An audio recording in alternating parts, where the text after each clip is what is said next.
Hello friends, good morning, नमस्कार. कशा आहात सगळेजण? ऊन खूप पडलेलं आहे, स्वतःची काळजी घ्या. तर मी निघाले होते दीदीच्या घराकडे. मग जाते जाते वेळेस म्हटलं दीदीला कॉल करून विचारलं की काही खायला वगैरे आणायचं का. तर दीदी म्हणली काहीतरी घेऊन ये म्हणली दुकानातून, बिस्किट वगैरे. मग मी बिस्किटचे पुढे घेतले, 50 रुपयाचे घेतले. गुड डे बिस्किट, नंतर बर्बन वगैरे घेतले आणि ओवीला आवडतात म्हणून ते पण घेतलेले मी, ओरिओ वगैरे पण घेतले. आणि नंतर निघाले दीदीच्या घराकडे डायरेक्ट. मग लिफ्टमध्ये बसले आणि थेट पोहोचले दुसऱ्या मजल्यावर. मग तिथून नंतर मी दीदीच्या घराचा डोअर वाजवायचे, तर ते पण ते ऑफ असते एखाद्या वेळेस, ती मधून ऑफ करून ठेवते, म्हणून मी कडेच वाजवली. आणि कडे वाजवल्या आमच्या भाची बाई तर हजारच असतात दरवाजामध्ये. मग दरवाजा उघडला आमच्या ओवीनं आणि नंतर मग म्हणली माऊ ये लवकर घरामध्ये, काय आणलंच बघू दे मला खाण्यासाठी. तर बघू शकता, हे बघा कसे गेले गेले चेक करते. तर मी जेवढं काय खायला घेऊन गेलो ते सगळं चेक केलं आणि तिनं नंतर मग आम्ही मस्त मजा केली, चहा आणि बिस्किट खाऊन. नंतर आम्ही मावशीच्या घराकडे निघालो, कारण मावशी म्हणजे काल रात्री मावशीच्या घरी म्हणजे मावशीची पुतणी येणार होती, कल्याणी दीदी. तिचं आता लग्न झालेलं आहे, तर ते तिला जेवायला बोलवलं होतं. तर आम्ही त्याच्यासाठी गेलो होतो. तर हे मावशीचं घर आहे माझ्या, हे हॉल आहे आणि मावशीचं स्वतःचं अपार्टमेंट आहे आणि हे मावशीचं फ्लॅट आहे. तर हे बघू शकता, मावशीचं घर खूप सुंदर आहे. तर स्वतःचं घर आहे ना मावशीचं, खूप सुंदर आहे त्याच्यामुळं. तर मग नंतर जोपर्यंत ते डाळ वगैरे शिजायली होती तोपर्यंत म्हणलं थोडंसं मावशीचं घर तुम्हाला दाखवून घ्यावं. तर इकडं बेडरूममधली लाईटच चालू नव्हती, तर त्याच्यामुळं मग मी ते तेवढं काही असं क्लिअरली हे करू शकले नाही. पण मला माहीतच नव्हतं की त्या रूममधले लाईटचं बटन कोणतं आहे, ते तिथंच होतं. नंतर मला भेटलं, मग मी नंतर रूममधलं बटन चालू केलं. तर ही मावशीची आणि काकांची मास्टर बेडरूम आहे. तर बघू शकता, मास्टर बेडरूम पण खूप छान आहे.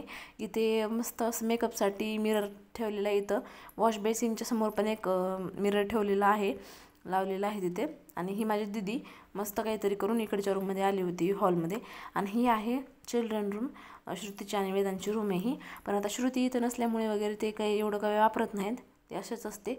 तर मग ही इथं वॉशरूम आणि बाथरूम आहे इथं. आणि नंतर मग दीदी आणि मावशी काहीतरी कामाला लागल्या होत्या. मावशी म्हणली मी सगळं तळून वगैरे घेते. नंतर मग मला म्हणली की तू भाजी आणि वरण बनवून घे. मग मावशीने सगळं काही तळून घेतलं. दीदी इकडे चपात्या बनवायला लागली होती. तर आम्ही जेवणाचा बेत असा केला होता की चपाती, वरण, भात, बटाट्याची वांग्याची मिक्स भाजी आणि हेच सगळं तळलेलं वगैरे, पापड वगैरे तळले होते. आणि रव्याची वगैरे खीर, खूप सुंदर अशी खीर बनवली होती दीदीनं. आणि मी नंतर भाजीची तयारी केली. सगळं काही कट वगैरे करून घेतलं, टोमॅटो, कोथिंबीर, बटाटे, वांगे सगळं कट करून घेतलं, अद्रक वगैरे लसूण ते सगळं बारीक बारीक वाटून घेतलं. तर नंतर मग मी कढईमध्ये तेल वगैरे टाकून सगळं फोडणी वगैरे मारून थोड्या वेळासाठी तेल सुटण्यासाठी ते टोमॅटो वगैरे तसंच तेलामध्ये राहू दिलं, कारण तेल सुटण्याच्या नंतर भाजी छान येते, टेस्ट पण चांगली लागते. त्याच्यामध्ये मी टाकला होता मटन मसाला, टाकला होता. नंतर ते किचन किंग मसाला आहे ते एक टाकला होता, आणि गरम मसाला आणि कांदा लसूण मसाला, हे एवढे 4 मसाले टाकले होते मी याच्यामध्ये भाजीमध्ये. पण मी वरणामध्ये फक्त लाल तिखट आणि सांबार मसाला एवढंच टाकलं होतं. तर मी सर्वात पहिले तर मी वरणच बनवून घेतलं होतं आणि नंतर मग मी भाजी बनवून घेतली. तर बघू शकता हे वरण. तर मग मी म्हणजे कसं काकांना ते आणि माझ्या मावशीला सगळ्यांनाच माझ्या हाताच्या भाज्या ते खूप आवडतात. माझ्या पप्पांना ते पण, माझे पप्पा पण दरवेळेस आंबेजोगाईला गेले की तसंच म्हणतात की तू भाजी ते बनव, आणि आईला म्हणतात तू चपात्या भात सगळं बनवून घे बाकीचं, तुला भाजी बनवू दे. माझ्या भाज्या खूप चांगल्या लागतात असं ते म्हणतात. ठीक आहे, तरी पण मला पण माझ्या एवढं काही आवडत नाहीत, पण माझ्या आई पप्पांना ते सगळ्यांना आवडतात. पण कसं असतं ना की फॅमिलीनं जर आपलं कौतुक केलं तर अजून आपल्याला बनवावं असं वाटत असतं, सपोर्ट भेटतो. त्याच्यामुळं मग मी बनवत राहते, एवढं काही नाही. आणि मग वरण वगैरे बनवून झालं होतं. आणि नंतर मग टेस्टसाठी कसं झाले आहे ते थोडंसं हातावर घेऊन टेस्ट केली, मीठ वगैरे कसं आहे ते सर्व काही. आणि थोडंसं मग मी पाणी ॲड केलं, पाणी गरम करून घेतलं होतं, कारण थंड पाणी जर ॲड केलं तर टेस्ट खूप चेंज होते, चांगलं नाही लागत. त्याच्यामुळं मी थोडंसं गरम पाणी घेऊन त्याच्यामध्ये ॲड केलं होतं. वरण खूप छान झालं होतं आणि भाजी पण तशीच खूप छान झाली होती, त्या दोघांना पण खूप आवडली.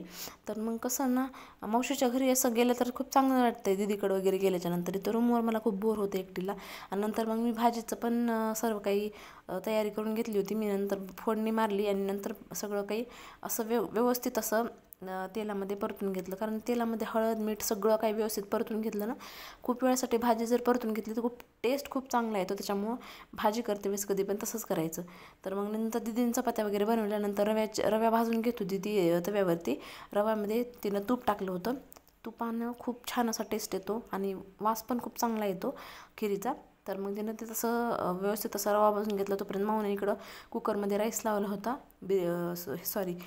जिरा राईस लावला होता. आणि नंतर दीदीनं त्याच्यामध्ये काजू बदाम पिस्ता आणि केसर एवढं सारं ॲड केलं होतं आणि खोबरं पण ॲड केलं होतं त्याच्यामध्ये आणि इलायची पण. एवढी सुंदर खीर झाली होती, खूप छान झाली होती, मला तर खूप आवडली. पण घाईघाईमध्ये थोडंसंच खाल्लं, जास्त नाही खाल्लं. आणि नाईटला पण मी असं पण जास्त जेवण करत नाही, त्याच्यामुळे थोडंसंच खाल्लं. नंतर मी रात्री माझ्या घरी आले, नंतर झोपले. आणि आज नंतर परत सकाळी उठल्याच्या नंतर मग जेवायला बनवावं म्हणलं, कारण मी रात्री खूप वेळ जागले होते, स्टडी करत बसले होते. माझी एक्झाम येत आहे, तुम्हाला मी आधीच सांगितलं होतं, मागच्या ब्लॉगमध्ये पण सांगितले माझी एक्झाम आहे. त्याच्यामुळं मी जास्त तयारी करत आहे एक्झामचीच. आणि व्लॉग पण एक दिवस टाकत आहे मी, फक्त शॉर्ट व्हिडिओ जे आहेत ते मी रोज टाकत आहे. तर मग नंतर मी गवारीच्या शेंगाची भाजी धुवून वगैरे कट करून घेतली आणि मग नंतर फोडणीमध्ये टाकली आणि त्याच्यामध्ये टाकलं मीठ आणि हळद अगोदर टाकून घेतली. कारण मी अगोदर पण सांगितलेले, मीठ आणि हळद मस्त अशी तेलामध्ये परतून घ्यायची भाजीमध्ये, खूप चांगला टेस्ट येतो. तुम्ही ट्राय करा. आणि तोपर्यंत चांगली भाजी शेंग अशी परतेपर्यंत मी नंतर पीठ वगैरे मळून घेतलं. त्याच्यामध्ये नंतर ॲड केलं कांदा लसूण मसाला आणि अंबारी मसाला आणि थोडीशी चटणी टाकली आणि ते सर्व काय ॲड केलं. नंतर मग मी त्याच्यानंतर टाकलं त्याच्यामध्ये कारळाचं कूट. कुणाला माहीत असेल नसेल माहीत नाही कारळ कसं असतं, ते काळ्या कलरचं असतं, छोटंसंच असतं ते कारळ, खूप चांगलं लागतं अशा भाज्यांमध्ये. तर कधी ट्राय करा नक्की. त्याच्यामध्ये नंतर मी टाकलं शेंगदाण्याचं कूट आणि व्यवस्थित अशी भाजी करून घेतली. मग नंतर पीठ वगैरे करून पोळ्या करून घेतल्या. नंतर सर्व झाल्याच्या नंतर भांडे वगैरे घासून किचन वाटा पण साफ करून घेतला. कसं ना, भांडे घासल्याच्या नंतर किचन वाटा साफ केल्याच्या नंतर अगोदर एवढं सगळं केलं की असं वाटतं काम संपलं आपलं. पण का आता कसं चालू आहे ना, की सध्या खूप धूळ येत आहे घरामध्ये आणि त्याच्यामुळं फरशी पण खूप घाण झाली. आणि घरामध्ये कसं पिठं वगैरे आहेत एक्स्ट्राचे, त्याच्यामुळं मी म्हणलं आज चाळून घ्यावे, थोडंसं टाईम आहे. तर मग मी आज थोडंसं टाईम होता तर मी गव्हाचं आणि हे डाळीचे पीठ व्यवस्थित असं चाळून घेतलं. कारण म्हणलं एखाद्या वेळेस काही किडा काही अळी वगैरे काही झाली का ते पाहावं. तर काही झालेलं नाही आहे त्याच्यामध्ये, फक्त थोडंसं चाळ वगैरे झालेलं आहे असंच. आणि एखादे किडे पण दिसत होते, आळ्या वगैरे नाही आहेत. सोजीच्या साईडने व्यवस्थित चाळून घेतलं, कारण जर छोटे छोटे पण आळ्या वगैरे असले तर ते पण गळून जातील म्हणून. आणि व्यवस्थित असं चाळून घेतलं मी नंतर. आणि घरामध्ये आता कसं माहिती आहे का, उन्हाळा चालू असल्यामुळं म्हणजे ती जी जमिनीवरची धूळ वगैरे आहे किंवा ती माती वगैरे आहे, तर धुळीच्या ह्याने उडून मग ती हवा सुटली की ती खूप घरामध्ये येत आहे. आणि सध्या वातावरण पण खूप चेंज झालं आहे, पावसाचं वातावरण होत आहे पण पाऊस पडत नाही आहे, नुसतं धूळच उडत आहे. फक्त हवा वगैरे असं गरजायला आहे आभाळ, एवढंच, बाकी काहीच नाही. मग मी नंतर असं आंघोळ वगैरे करून कपडे वगैरे धुवून घेतली आणि देवपूजा करून घेतली. देवपूजा व्यवस्थित असं करून घेतली. मंदिर थोडंसं घाण झाले, पुसून घेणार आहे उद्या मी. तर तुम्हाला माझा व्लॉग कसा वाटला नक्की कमेंटमध्ये सांगा. सबस्क्राईब करा आणि तुमचं प्रेम असंच राहू द्या. थँक्यू.